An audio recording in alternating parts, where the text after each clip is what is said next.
بسم اللہ الرحمن الرحیم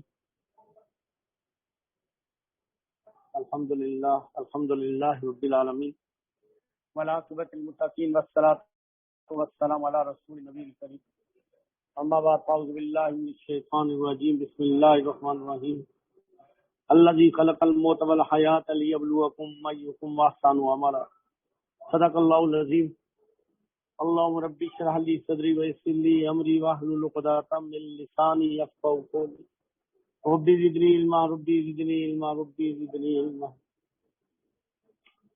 قال النبي صلى الله عليه وسلم الا الاعمال بالخواتيم كما قال النبي صلى الله عليه وسلم اللهم صل على محمد النبي الامي وازواجه امهات المؤمنين وذريته وآل بيته كما صليت على ابراهيم انك حميد مجيد اللهم صل على محمد النبی الأمی وعلى آلہ وصحبہ وبارک وسلم۔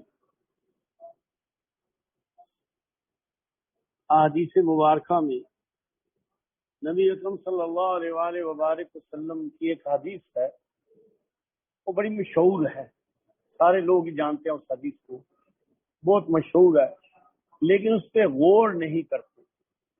میرے بچوں نے بھی یہ حدیث سنی ہے، معروف حدیث ہے، اس لیے سب نے سنی ہے، لیکن اس پہ غور نہیں ہے۔ وہ کیا حدیث ہے؟ آپ صلی اللہ علیہ وآلہ وبارک وسلم نے فرمایا کہ جب میدان محشر ہوگا نا، تو سب کو پتا ہے 50,000 سال کا دن ہوگا، زمین تانبے کی طرح گرم ہوگی، سورج 1 میل کے فاصلے پہ ہوگا، لوگ ننگے بھوکے پیاسے ہوں گے، کوئی سایہ نہیں ہوگا عرش معلیٰ کے سوا، بری حالت ہوگی، پریشانی کا عالم ہوگا، نفس و نفسی ہوگی، اور اتنی برا اتنا سخت وقت ہوگا، یہ علیحدہ ہی ایک، پھر ہر بندہ شرمندہ نادام کہ میرے ساتھ اب کیا بنے گا۔ اور قرآن نے نقشہ یہ بھی کھینچا ہے، یوم یفر المرء من اخیہ و امہ و ابیہ و صاحبتہ و بنیہ، بھائی بہن بیوی بچے ماں باپ سارے وہ بھی ایک دوسرے سے بھاگتے پھریں گے، سخت مشکل وقت ہوگا، پریشانی کا عالم ہوگا، اور ایسے حال میں اللہ جل شانہ کے حکم سے جہنم کو بھی پکڑ کے لایا جائے گا۔ 70,000 لگامیں ہوں گی، ہر لگام پہ 70,000 فرشتے ہوں گے، اس کی ہیبت ہوگی، اس کا خوف ہوگا، وہ ایک علیحدہ ہیبت طاری ہو جائے گی۔ اور پھر جب لوگ اٹھیں گے تو جس حال میں فوت ہوئے ہیں اس حال میں اٹھائے جائیں گے۔ یہ بڑی سخت بات ہے، جس حال میں فوت ہوا ہے نا بندہ، اس حال میں اٹھایا ہوا، جو گناہ کرتے، جو کدورت کرتے، جو وبال کرتے ہوا نا، اس حال میں اٹھایا جائے گا، اور یہ بہت مشکل وقت ہوگا۔ سب لوگ دیکھ رہے ہوں گے کہ اس نے اس گناہ کی حالت میں مرا ہے، چوری کی حالت میں، زنا کی حالت میں، حرام کھانے کی حالت میں، لین دین کی حالت میں، بدنظری کی حالت میں، گانے سنتے میں کچھ اور، جو جو کام کرتے، جو جس حال میں مرے گا اس حال میں اٹھایا جائے گا۔ کسی نے کسی کے ساتھ فراڈ کیا، اس کا حصہ مارا، زمین لی، جو کچھ بھی ہے، جیسے متکبر لوگ زمین پہ رکھتے ہوں گے، یہ ساری حادثے ہوں گی۔ اس کے باوجود پھر بھی ایک بڑا سخت قسم کا جو اگلا مرحلہ ہے، جو میں حدیث کی طرف آ رہا ہوں، وہ یہ ہے کہ نبی صلی اللہ علیہ وسلم نے فرمایا، اور ایک حدیث میں آتا ہے کہ لوگ پسینے میں، بعض لوگ ٹخنوں تک، گھٹنوں تک، ناف تک، کندھوں تک، بعض پسینے میں ہی ہوں گے، گناہوں کی اعتبار سے اس کا پسینہ ہوگا، آنکھیں اوپر اپڑی ہوں گی، کوئی کسی کو پتہ نہیں ہوگا کیا ہو رہا ہے، دماغ کام نہیں کر رہے ہوں گے۔ تو اس سال میں جو شخص جہاں ہوگا ہیبت پریشانی میں ہوگا، اور آپ صلی اللہ علیہ وسلم کوئی شخص مرد عورت بوڑھا جوان جو بھی ہے، جو دنیا میں آیا بالغ ہونے کے بعد، یا کوئی شخص اپنی جگہ سے نہیں ہل سکے گا جب تک کہ 5 سوالوں کا جواب نہیں دے گا۔ پہلا، زندگی کہاں گزاری، دوسرا، جوانی کیسے گزری، جوانی میں گناہ ہوتے ہیں، تیسرا، مال کہاں سے کمایا، سورس آف انکم کیا تھے، چوتھا، مال کہاں لگایا، کیسے لگایا۔ مال حلال کمانا ہی شرط نہیں ہے، مال کو لگانے کی بھی ہے، اسراف بھی لگایا، گناہ بھی لگایا، لوگوں کو دکھاوے پہ لگایا، کہاں لگایا، اور اپنے علم کے مطابق کیا عمل کیا۔ تو صرف میں پہلے ہی پہ بات تھوڑی سی کرتا ہوں، اللہ مجھے بھی توفیق دے دے سنبھلنے کی۔ آج ہمارے پاس وقت ہے، کل یہ وقت نہیں ہوگا۔ بھی یہ سوال کیا جائے گا، زندگی کہاں گزاری۔ اب میں آپ جتنی عمر ہے، میری 65 سال عمر ہے، میں پیچھے ایسے دیکھتا ہوں تو سوائے خواب کے اندھیرے کے مجھے کچھ نظر نہیں آتا، کچھ بھی نظر نہیں آتا، میرے ہاتھ میں کچھ بھی نہیں ہے۔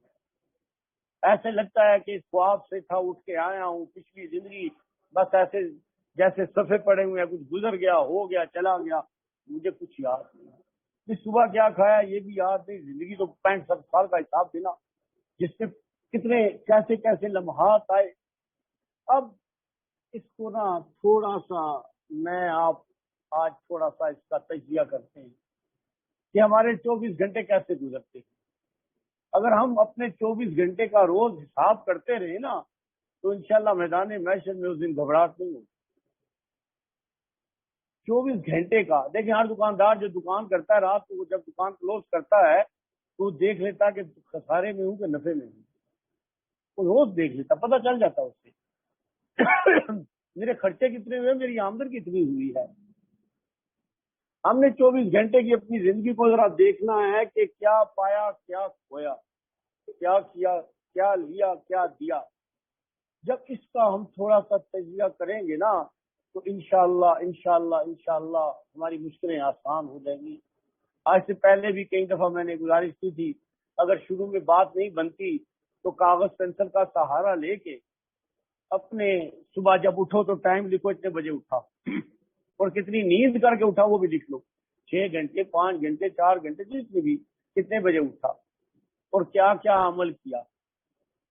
اللہ تہجد کی توفیق دے دی تو اچھی بات، نہیں اٹھ سکا تو لکھ دے تہجد نہیں ہوئی، یہ صاف لکھے تہجد نہیں ہوئی۔ فجر نصیب ہوگی تو الحمدللہ، نہیں ہوئی تو لکھے فجر رہ گئی، قضا ہو گئی۔ تلاوت قرآن صبح یاسین اگر پڑھ لیا تو پڑھ لیا، نہیں پڑھی تو صبح یاسین رہ گئی۔ استغفار اگر صبح کر لیا تو ہو گئی، نہیں ہے تو استغفار نہ کر سکا، سبحان اللہ وبحمدہ یا اور کوئی کلمات تھے جو کچھ کر لیے تو ٹھیک ہے، اور اشراق کی توفیق مل گئی تو اشراق پڑھ لیے، نہیں پڑھ سکا۔ اور اگر آنکھ ہی اتنی دیر سے کھلی گئی، سارا ہی گزر گیا تو اتنے بجے سویا اٹھا، اتنے گھنٹے کی نیند کی اور یہ سارے عمل مجھ سے چھوٹ گئے، یہ ساتھ لکھنے آئے، چھوٹ گئے، 2-4 دفعہ کرنا پڑے گا، انشاءاللہ حالات بن جائیں گے۔ پھر اس کے بعد دن کیسے گزرا، کہاں گزرا، کیا کھایا، کیا پیا، باتھ روم میں کتنا وقت لگایا، میرے 5 ٹائم کی نمازوں میں کتنے گھنٹے لگے۔ گھنٹے میں لفظ بہت زیادہ بولے ہیں، ورنہ 1 گھنٹہ 1.5 گھنٹے سے زیادہ نہیں لگتا، بڑے اچھے طریقے سے پڑھی جائے تو، ورنہ 1 گھنٹے سے بھی کم لگتا ہے، 24 گھنٹے میں کی بات کر رہا ہوں۔ پھر اس کے بعد میرا کاروبار یا ملازمت میں میرا کتنا وقت صرف ہوا، مجھے اپنے بیوی بچوں میں یا بیوی یا خامد کتنا بچہ صرف ہوا، گھر کے کام کاج میں کتنا ترتیب رہی، اسی طرح ہی دن کا کھانا، رات کا کھانا، اور اس کے بعد اتنے بجے میں سو رہا ہوں۔ اور اس کے ساتھ سب سے آخر میں جو لکھنا ہے کہ آج میں نے موبائل کتنے گھنٹے یوز کیا ہے۔ اس یوزنگ میں 3 چیزیں ہیں، ایک ضرورت، بعض لوگوں کا کاروبار اس پہ ہے، ایک مجبوری ہے کہ کال آتی ہیں، اٹینڈ کرنی ہوتی ہیں، سوال جواب ہوتا ہے یا کچھ ہوتا ہے، ایک ہوتا ہے کہ آدمی نے وقت گزارنے کے لیے اور بلا نفع اور بغیر نقصان کے آدمی نے موبائل کو یوز کرتا ہے۔ اس کو لکھیں تینوں کو، یعنی موبائل کتنے گھنٹے میں نے یوز کیا ہے۔ جو اب آپ یہ لکھنا شروع کریں گے تو آپ کو سب سے زیادہ جو وقت دیکھے نظر آئے گا وہ موبائل کا نظر آئے گا، آپ کی نیند سے بھی زیادہ، آپ کے بیوی بچوں سے زیادہ، آپ کے کھانے نمازوں سے زیادہ، آپ کی تلاوت ذکر سے زیادہ، آپ کی تسبیحات سے زیادہ آپ کو اگر کوئی وقت نظر آئے گا تو موبائل نظر آئے گا۔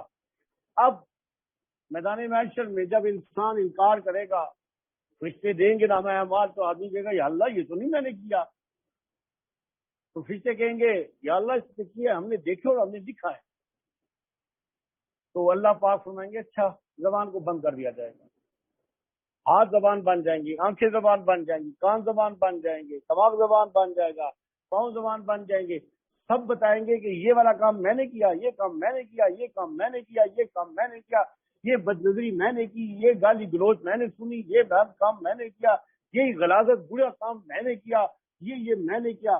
ساری چیزیں جب بولے گی تو بندہ پریشان ہوگا، یہ کیا بن گیا، اب تو سارا وجود ہی بول رہا ہے۔ اگر اس وقت ایک آدمی کو کہا گیا کہ بھئی تم نے تو 16 سے 18 گھنٹے بعض تو 20 گھنٹے موبائل یوز کیا ہے، اور موبائل کو پیش کیا جائے تو موبائل کہے گا اللہ میں تھک گیا تھا، یہ نہیں تھکا تھا۔ ہر غلاظت، ہر گندگی، ہر برائی، ہر شر اس میں یہ شامل تھا۔ یہ سوچتا تھا میں تنہا ہوں، اسے نہیں پتا تھا اس کا اللہ اس کے پاس ہے۔ میں تنہا ہوں، فرشتے دیکھ رہے ہیں اور لکھ رہے ہیں۔ اس وقت یہی موبائل اس وقت گواہ بن جائے گا گناہوں کا۔ اور یہ جو معروف حدیث ہے میں نے کئی دفعہ سنائی ہے، آپ صلی اللہ علیہ وسلم نے فرمایا کہ میدان محشر میں بعض لوگ ایسے آئیں گے کہ ان کی نیکیاں پہاڑوں کی طرح اس کے ساتھ چلیں گی۔ جیسے پہاڑ چلتے ہیں نا، بڑے بڑے پہاڑ، بادل آ رہے ہیں تو وہ بڑے شان انداز سے آئیں گے، ان کی اتنی نیکیاں، ان کے ہر نیکی کے ہر شعبے میں ان کی نیکیاں ٹاپ و ٹاپ ہوں گی۔ وہ شان و شوکت سے آ رہے ہوں گے، آج تو بھئی جیت گئے، آج تو کپ ملے گا، آج تو ونر ہو گیا، آج تو پتہ نہیں کہاں میں پہنچ گیا۔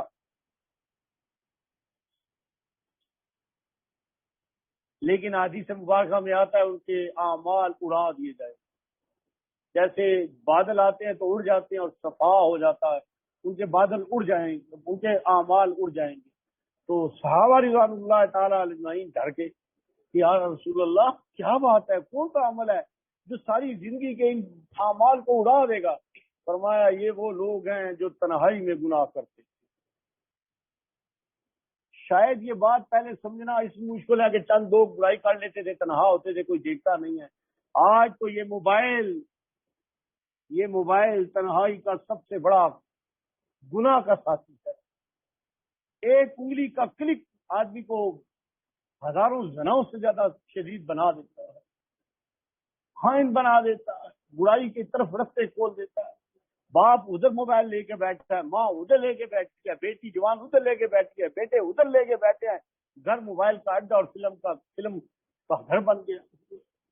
ماں بچی کو کیسے کہ نہ کر، وہ خود دیکھتی ہے، اسے پتہ ہے میری ماں کیا دیکھتی ہے، اور ماں کو پتہ ہے میری بچی کیا دیکھ رہی ہے، خامد کو پتہ ہے میری بیٹی کیا دیکھ رہی ہے، بیوی کو پتہ ہے میرا خامد کیا گھن کر رہا۔ سارے ایک دوسرے کے سامنے چور، سارے ایک دوسرے کے سامنے ننگے۔ اللہ اکبر، اللہ اکبر۔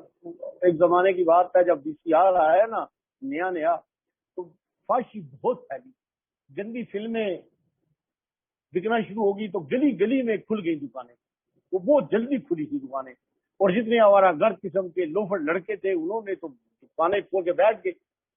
تو وہ کیوں بیٹھ گئے؟ جوان بچیاں برقعے میں بھی، بڑی شہزادیاں بھی آتی چپ کر کے یہ والی فلم دیکھو، وہ لے جاتی۔ اب ان لڑکوں کو پتا ہوتا تھا یہ کس گھر سے آئی ہیں، برائیوں کے رستے تعارف ہوتا تھا، اور وہ خراب ہو گیا، ٹھیک کرنے آتا ہے تو آگے فلم پھنسی ہوئی ہے، کون سی بلو پرنٹ پھنسا ہوا ہے، وہ بچی بھی پھنس گئی ساتھ۔ یہ میں آپ کو حقیقت بتا رہا ہوں، یہ اوپن ہو گئی یہ باتیں۔ آج تو موبائل اس سے بڑا آگے چلا گیا، آپ کو کسی فلم میں نہیں جانا پڑتا، سنیما ہال میں نہیں جانا پڑتا، تھیٹر میں نہیں جانا پڑتا، یہ پیکج بھی فری ہے، آؤ آؤ برائی کی طرف آؤ۔ شیطان تو ناچ رہے ہیں۔ خدارا یہ جو میں باتیں عرض کر رہا ہوں میں درد دل سے کہہ رہا ہوں، نفع ہیں اس کے، میں بھی جانتا ہوں، آپ بھی جانتے ہیں، لیکن نقصان اس کے بہت۔ پھر اس آن لائن پڑھائی نے رہی صحیح کسر پوری کر دی۔ اتنی ایسی عورتیں جو لوگوں کے کپڑے دھوتی ہیں، برتن دھوتی ہیں، فرش دھوتی ہیں، کھانے کو نہیں، بیٹی اسکول پڑھی ہے اسے لے کے دینا ہے، وہ آن لائن پڑھ رہی ہے، آن لائن کم پڑھ رہی ہے، تباہ زیادہ ہو گئی ہے۔ وہ آ جاتے ہیں غلط سے، آدمی ذرا سا کلک کرے بس آدمی ٹریک پہ اتر جاتے ہیں، لے جاتے ہیں اپنی مرضی کے مطابق۔ تو میں کہنے کا مقصد کیا ہے؟ کہنے کا مقصد سب سے پہلے اپنی ذات کہ میں کتنا ملوث ہوں۔ سب سے پہلے میں، آپ سب کتنے ملوث ہیں، اور میرے ملوث ہونے سے میرے بچے کتنے ملوث ہیں۔ اگر بچی زہر کی بوتل اٹھا لے اور آپ کو پتا یہ زہر ہے وہ پی رہی ہے تو کیا آپ اپنی بچی کو زہر پینے دیں گے؟ لیکن یہ زہر سے خطرناک، قبر کی تباہی، آخرت کی تباہی اور دنیا کی ذلت اور رسوائی ہم دیکھ رہے ہیں، سن رہے ہیں، اور پرواہ بھی نہیں۔ ایسے ایسے فیشن نکل آئے ہیں اس کے ذریعے، ایسے ایسے اب وہ جو آن لائن کاروبار ہے، گھر میں بیٹھے ہی آپ کو ایسا ایسا کچھ مل جاتا ہے کہ جس کو آپ سوچ بھی نہیں سکتے. خامد کو نہیں پتا میری بیوی کیا منگوا رہی ہے، پارسل آ جاتے ہیں، وہ اپنے کاروبار میں گیا، بیوی پارسل لے رہی ہے، کیا لے رہی ہے پتہ ہی کوئی نہیں، اسے باہر جانے کی ضرورت ہی نہیں ہے. کیا کچھ ہو گیا. میرے بھائی گزارش ہے سب سے پہلے ہم مسلمان ہیں، ہمارا یقین ہے اللہ ہر وقت ہر جگہ ہے اور دیکھ رہا ہے. وہ کل میدان محشر میں ہمیں اللہ کے سامنے کس منہ سے کھڑے ہوں گے، کیا جواب دیں گے. جب اللہ کہے تجھے لوگوں سے شرم آتی تھی، مجھ سے شرم نہیں آتی تھی، تجھے حیا نہیں تھی مجھ سے. پھر فرشتے جو کرامن کاتبین ہیں، صبح فجر والے آ کے اثر تک ہوتے ہیں، اثر والے آ کے فجر تک ہوتے ہیں، دونوں یہ دن میں 4 کرامن کاتبین آپ کے گواہ چل رہے ہیں. کیا کرے گا آدمی وہاں میدان محشر میں، جب فرشتوں کی ایک فوج ہمارے خلاف مواد لے کے کھڑی ہوگی، ثبوت لے کے کھڑی ہوگی. یا اللہ یہ جھوٹ بول رہا ہے، یا اللہ یہ جھوٹ بول رہی ہے. میں آپ کو درد دل سے رو کے عرض کرتا ہوں، خدارا ہم جہنم کی طرف جا نہیں رہے، بھاگ رہے ہیں، دوڑ رہے ہیں. ہم اپنی قبروں کی تباہی کی طرف جا رہے ہیں، جو جہنم کے گڑھوں میں سے گڑا ہے، جو سانپ اور بچھو کا گھر ہے، جو تباہی کا گھر ہے، آگ کا گھر ہے. ہم اس کی تباہی کی طرف جا رہے ہیں. میں نے اس دن بھی کہا کہ بعض عموماً خواتین اتنی لمبی لمبی ٹیلی فونیں کرتی ہیں، ایک ایک ایئر میں 3 گھنٹے بھی کرتی ہیں. گھنٹہ تو کچھ نہیں ان کے لیے، 2.5 گھنٹے کرتی ہیں، اور دن میں 4-5 ٹیلی فون کرے تو ایوریج 10-12 گھنٹے کے اوپر.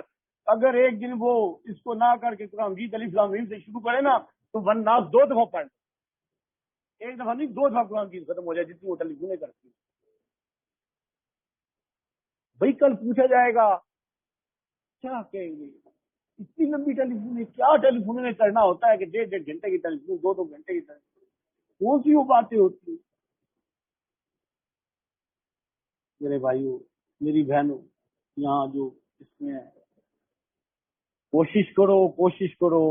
آج ہمارے پاس وقت بھی ہے، آج ہمارے پاس مہلت بھی ہے، دونوں چیزیں ہیں. آج اللہ کے بارگاہ کا توبہ کا دروازہ بھی کھلا ہے.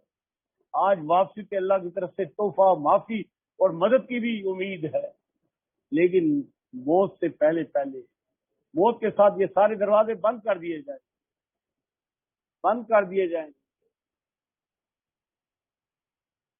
خدارا اپنی تجزیہ کرنا شروع کرے. 24 گھنٹے کے اعمال کا ہمیں تو ساری زندگی کا جواب دینا ہے، کیا جواب دیں گے.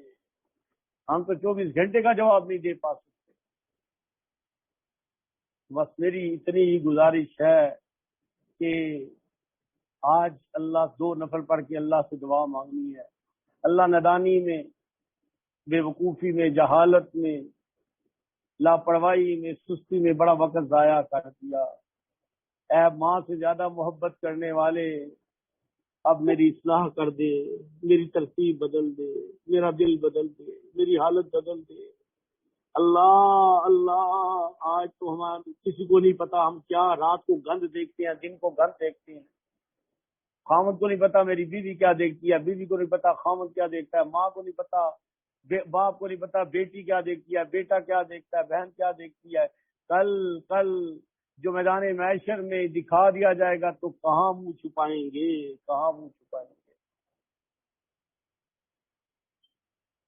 اگر کوئی یہ گندی فلم دیکھ رہا ہے، گندا سین دیکھ رہا ہے، اس سال میں اسے موت آ گئی اور اس کی میت پڑی ہوئی ہے اور اس کے ساتھ وہ گندا بلیو پرنٹ چل رہا ہے، جو آئے گا، جو بھی لاش کے پاس آئے گا، اچھا یہ دیکھتے مڑی ہے.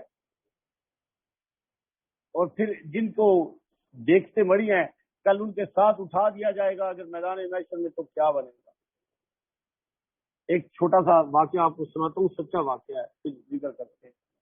یہ بہت پرانی بات ہے، میں نے ایک کتاب میں پڑھی تھی، کسی مفتی صاحب نے، کراچی کے مفتی تھے، انہوں نے واقعہ لکھے تھے، 2-3 واقعے لکھے تھے اپنی واقعات میں نا. انہیں فرمایا کہ ایک گھر تھا، تو اس گھر میں ان کی ایک بیٹی تھی، تو بیٹیاں عموماً لاڈلی بھی زیادہ ہوتی ہیں، تو ماں کے ساتھ تعاون نہیں کرتی تھی، تو ماں آوازیں دیتی سنتی نہیں تھی، تو اس کا کمرہ بھی علیحدہ تھا، تو ہر وقت ٹی وی دیکھتی رہتی. اس وقت یہ موبائل نہیں آیا تھا، یہ پرانی بات ہے، ٹی وی کا زمانہ تھا. تو ٹی وی دیکھتی رہتی تھی، تو ماں بڑا پریشان ہوتی تھی کہ یہ کیوں کرتی ہے، لیکن سنتی بھی نہیں تھی. ایک دن ان کے گھر میں مہمان آئے، تو اس نے بیٹی کو کہا کہ گھر میں مہمان آ رہے ہیں تو آج میرے ساتھ معاملت کرنی ہے نا، تاکہ مہمان آئے تو یہ کھانے پینے کے سامان میں میری معاملت ہو جائے. تو بیٹی کو آوازیں دیتی رہی، 2-4 بار دروازہ کھٹکھٹایا، پھر واپس آ گئی بیچاری، تو بیٹی نہ آئی. خیر مہمان آ گئے، جب مہمان آ گئے تو اس سے اور زیادہ تشویش ہوئی، آئی نہیں ہے، تو اس نے آوازیں دی، کھٹکھٹایا تو نہ آئی. اب کھانے کا ٹائم آیا تو اور زیادہ پریشان ہو گئی کہ کچھ کر لیا ہے. اب دروازہ جب کھٹکھٹایا نہیں کھلتا تو اسے فکر لگ گئی. تو مہمانوں نے کہا آپ کیوں پریشان ہے؟ اس نے کہا بچی نہیں آ رہی. تو انہوں نے بھی آوازیں دی، اس نے اپنے خامد کو بلوایا، خامد بھی بیچارہ آ گیا بھاگتا دوڑتا. اب جب دروازہ کھولا گیا توڑا گیا تو بچی مری پڑی ہے اور ٹی وی لگا ہوا ہے. بچی مر گئی اور ٹی وی لگا ہوا ہے. ان کے تو پاؤں سے زمین نکل گئی، جوان بچی ہے مر گئی اور ٹی وی دیکھ رہی ہے. کیا کریں، بڑے پریشان ہو گئے. اب دوسری طرف شرم آ رہی تھی کہ یہ کیا بن گیا، سارے لوگ دیکھیں گے کیا کہیں گے کہ ان کی بیٹی کیا کر رہی تھی. تو وہ انہوں نے کوشش کی اب چھپا لیں کسی سے، اور سب کو اطلاع دے دی تھی کہ فوت ہو گیا، لوگ آ رہے ہیں. تو بچی کی لاش کو اٹھاتے ہیں تو بچی کی لاش نہیں اٹھتی. میں یہ کتاب میں خود پڑھا ہے، مولانا نام بھول گیا مجھے، مفتی سے کراچی کے، انہوں نے لکھا تھا واقعہ، لاش نہیں اٹھتی تھی. وہ پریشان ہو گئے یہ کیا بن گیا، بڑی کوشش کریں لاش جیسے چمٹ گئی ہے. تو آخر وہ مجبور اور پریشانی کے عالم میں انہوں نے مولانا صاحب کو پیغام بھیجا مسجد کے. تو یہ بات تب باہر نکل گئی. وہ آئے تو جب مولانا صاحب نے یہ دیکھا کہ یہ صورت حال ہے، تو نیک آدمی تھا بیچارہ، اس نے تھوڑی دیر خاموش کر کے بیٹھ گیا، تھوڑی دیر بیٹھا رہا، صورت حال دیکھی تو اس نے کہا میرے ایک ذہن میں ترکیب آئی ہے، وہ کر کے دیکھ لیں. انہوں نے کہا جی مولانا صاحب کر لیں. تو اس نے کہا اس طرح کرو کہ یہ بچی ڈرامے دیکھتے، فلمیں دیکھتے، ٹی وی دیکھتے مری ہے، تو اس کی روح اور اس کی جو ہے نا خواہش ساری اس کے ساتھ ہے. اب آپ ذرا ٹی وی کو اٹھائے. تو ایک بندے نے جب ٹی وی اٹھایا تو لاش کو اٹھایا تو لاش کو اٹھی. اس کے ماں اور باپ تو زندہ مر گئے نا. یہ کیا بن گیا، یہ کیا ہو گیا.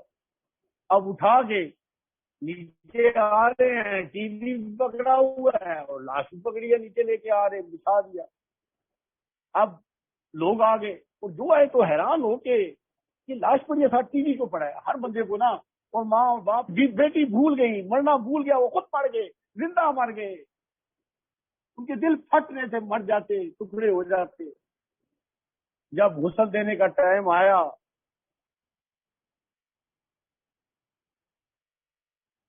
وہی مصیبت دوبارہ آ گئی. مولانا صاحب بھی تھے، انہوں نے کہا کہ آپ ٹی وی کو اٹھا کے ساتھ لے جائیں. عورتیں لے گئیں، ٹی وی اٹھایا، اس کو غسل دیا گیا. میں پھر کہہ رہا ہوں، میں نے مستند کتاب میں پڑھا ہے، کوئی افسانہ نہیں ہے. اللہ باز و عبرت دیتے ہیں. جب بندہ باز نہیں آتا نا تو اللہ ایسے تھپڑ مارتے ہیں، پھر ایسے زلزلے آتے ہیں. جب جنازہ اٹھانے لگے تو جنازہ نہیں اٹھتا. مولانا صاحب نے کہا کہ اب معاملہ کسی کے ہاتھ میں نہیں ہے. اب جنازہ جب اٹھایا گیا تو جنازے کے آگے ٹی وی پکڑا ہوا تھا ایک صاحب نے، اور جنازہ اس کے پیچھے چلا. جو راستے میں دیکھتا تو پریشان ہوتا، یہ جنازے کے ساتھ ٹی وی کیوں جا رہا ہے، بند ہے، لیکن ہر بندہ پریشان ہوتا. اور پیچھے چلنے والے شرم کی وجہ سے کوئی آنکھ نہیں اٹھاتا تھا. قبر کا وقت آیا تو اب تو سارے پیچھے ہو گئے، کسی کی ہمت بھی جواب نہیں ہے. کیا اس کا باپ، کیا اس کے بھائی، کیا اس کے رشتے دار، اب سب کے اصحاب جواب دے دیں. اس لڑکی کو پہلے ٹی وی اٹھایا گیا، اٹھی اس کو کور میں ڈال کے ٹی وی کو کور میں ڈال کے بند کیا. موبائل سے اتنی محبت کرنے والوں اگر اللہ نہ کرے اللہ نہ کرے اللہ نہ کرے کہ یہ وقت آئے کہا جائے اس کا موبائل اس کے ساتھ دفن کرو اور جب یہ میدان محشر میں اٹھے تو موبائل ساتھ ہو. اللہ یہ مجھے 20 گھنٹے استعمال کرتا تھا, میں تھک گیا تھا, یہ نہیں تھکتا تھا. نہ اسے ماں کی پرواہ تھی, نہ باپ کی پرواہ تھی, نہ بیوی کی پرواہ تھی, نہ بیوی کو خامد کی پرواہ تھی, نہ بیٹی کو باپ کی پرواہ تھی, نہ بھائی کی پرواہ تھی, نہ کسی چیز کی پرواہ نہیں تھی. بس ایک ہے میں میسج کر لوں, موبائل لوں, دیکھ لوں. کیا کریں گے جب اللہ پوچھے گا بتا زندگی کہاں گزار کے آئے, ہم کہیں گے اللہ 16 گھنٹے موبائل دیکھا ہے. میری گزارش ہے, میں دل سے رو کے آپ سے گزارش کر رہا ہوں, خدارا کورونے کو ہم رو رہے ہیں, کورونے سے زیادہ کورونا ہمارے گھر میں ہے, ٹی وی ہے اور یہ موبائل ہے. میں نہیں کہتا اسے بند کر دو, اس کے استعمال کو دیکھو. آپ کے گھر میں چھری ہے, چھری سے پیاز کاٹتے ہیں, سبزیاں کاٹتے ہیں, پیٹ میں مارنی شروع کر دو تو پھر کیا ہوتا ہے؟ سارے جھوٹے میسج جتنے لوگوں نے میسج دیے ہوتے ہیں, خدارا اگر ایسے لوگ ہوں تو سارے ولی اللہ بن جائیں جو میسج دیتے ہیں. غلط ملت حدیثیں ملا کے دے دیتے ہیں اور لوگوں کے بارے میں غلط جو بہتان میں الزامات میں آتی ہیں وہ لوگوں کے بارے میں بتا دیتے ہیں جس کا وجود ہی کوئی نہیں ہوتا. اور جو میڈیا ہے جس میں جو لوگ بے دین ہیں وہ علماء کے خلاف ایک خاص سازش کے تحت لوگوں کا دماغ خراب کر رہے ہیں. اس قرآن کیا کہتا ہے؟ قرآن کہتا ہے کہ اپنی اولادوں کو, اپنی بچیوں کو, اولادوں کو اس جہنم کے آگ سے بچاؤ جس کا ایندھن انسان, جن اور پتھر. اللہ میرے آپ کے گناہوں کو معاف فرمائے, اللہ ہم پہ رحم کرے, اللہ ہم پہ رحم کرے, اللہ ہم پہ رحم کرے, اللہ ہم پہ رحم کرے. ہمارے آقا صلی اللہ علیہ وآلہ وبارک وسلم رحمت للعالمین تھے. آپ نے فرمایا میری مثال ایسے ہے کہ ایک آگ کا الاؤ ہے اور پروانے اس کی طرف بھاگ بھاگ کے جا رہے ہیں, میں دونوں ہاتھوں سے ہٹا رہا ہوں, بچا رہا ہوں. ہر امتی محمد عربی کا غلام اور بیٹا ہے, خود بھی جہنم سے بچے, اپنی اولاد کو بھی بچائے اور لوگوں کو بھی جہنم میں جانے سے بچائے. کوئی موٹر سائیکل گاڑی جا رہی ہو, پل ٹوٹا ہو, ہر بندہ اسے بتاتا ہے, ہاتھ دیتا ہے, آگے آ جاتا ہے. ارے ہم جس طرف جا رہے ہیں آگے جہنم ہے, یہاں سے واپس کوئی نہیں آئے گا, اور جس سے گرتا جائے گا تو ایک لہجے میں اس کی آگ اس کی بالوں اس کی ہڈیوں کے اندر گودے کو بھی جلا. اللہ میرے آپ کے گناہوں کو معاف فرمائے, اللہ ہمیں اپنی زندگیوں کو بدلنے کی توفیق عطا فرمائے, اللہ ہم سب پہ رحم فرمائے.